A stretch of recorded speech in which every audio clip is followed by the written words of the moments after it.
Just sitting in the car waiting for my son's father to pick him up. We had an interesting mindset meeting this morning with the Agent First group, like we have every Wednesday. And the subject for today was basically not letting the big things, get you down. They will for a minute, just don't let them get you down for too long. And be careful who you tell your problems to.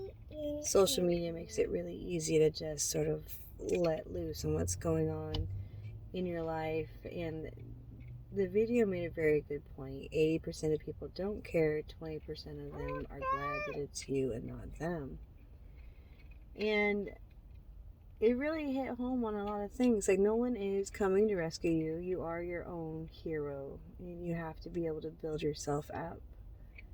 And, we're social creatures, and so that's why COVID hit so many people so hard, and now there's so many therapy hotlines, because we need to be around people. And so we need to be around people that we trust, people who aren't going to discourage, our goals and dreams just because they don't understand them and they think they're unrealistic because they don't have what it takes or the business model set to achieve what you're doing, because that's not something they're interested in doing. If it's something they're interested in doing, they would have that model set and they would be around the people with the same goals and same drive to achieve the same end.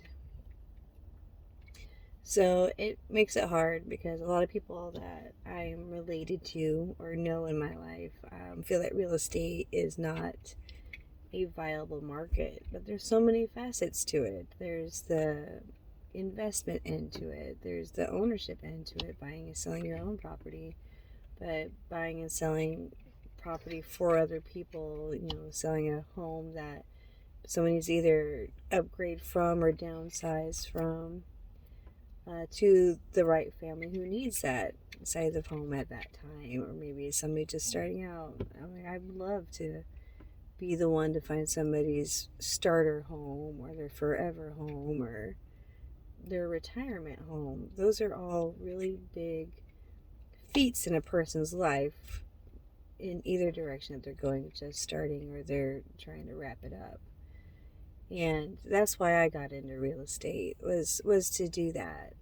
And the fact that you can make decent money at it is definitely a bonus, but I've always been in a service position, and I actually do enjoy being in the service position. I've been a caregiver, I've been a housekeeper for a motel, I have been a restaurant server, busser, cashier, hostess, I've done room service, and then I was a property manager, and in that property management, I was managing for a private owner for 3 years, and then they sold the company, and I stayed with two of the companies that bought two of the properties. And those were communities. They're mobile home parks, so I managed 3 mobile home park communities, and you see similar people, but each community is different. The dynamic's different depending upon location, and the closer people are, the more people talk, the more people fight.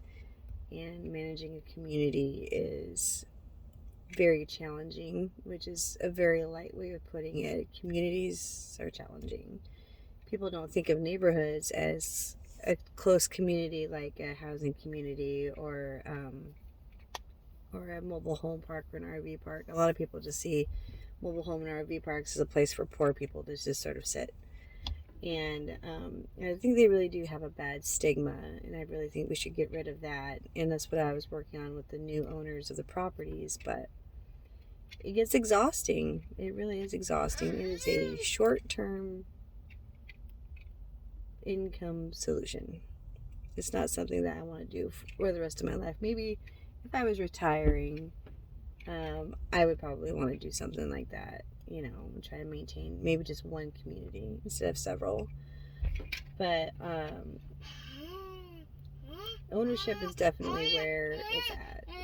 You want to own it. You want to have somebody else deal with the managing part of it, and hopefully, you find a good person that will do what needs to be done serving paperwork is very hard because it's emotionally hard. It's not a difficult task, it's emotionally difficult because giving bad news should always hurt your feelings. And it does. You should never want to give bad news to somebody, and they always react the way people react with bad news. Either they're going to cry, or they're going to get upset, or they're going to say nothing and slam the door in your face. So, I mean, it's not for the faint of heart, and it takes its toll after a while, and I'd much rather find somebody a rental, like, here, look, I'm going to this great place in this great neighborhood. It's got a great place. This is the price. This is the HOA fees. And this is what they go towards. And, but I think I'm done managing communities for a while. I do have my own properties that I manage. And so far, I only have one left with a tenant occupying it. And they're a great tenant. But, it's not a way to make money. To make money for rentals, you definitely want them to have their own property, because you're gonna be paying like maybe $2,000 or so a year in property taxes, and that's like $200 a month instead of paying $500 a month lot rent to somebody to have somebody rent your property inside of a mobile home park. And it's basically half of your rent income goes to that, and that's not a way to build your empire. So there's a lot of things that, stifle you along the way. Like, you think you're setting up good, and then you're only making half. And then that gets discouraging. And then I have people with illness that I am currently taking care of. My ex-husband had a quadruple bypass that was only supposed to be a triple. And then he went back in for bleeding complications in his GI tract, and then they found a tumor in there now. So now he's back in the hospital in the ICU for who knows how many days. I'm currently selling my house I was living in, and I had to lower the price on that because of repairs that still need to be made inside of it. So that's another blow, because $5,000 less on $300,000 isn't as big a deal as $5,000 on the $20,000. So I'm only getting $15,000 for this house. But you just got to take it in stride. I mean, I'm an excellent little saver. I'm also, being between homes sucks too, because I'm living in my ex's kitchen with the baby, who's currently in the back seat, and 2 cats. So that makes things tight.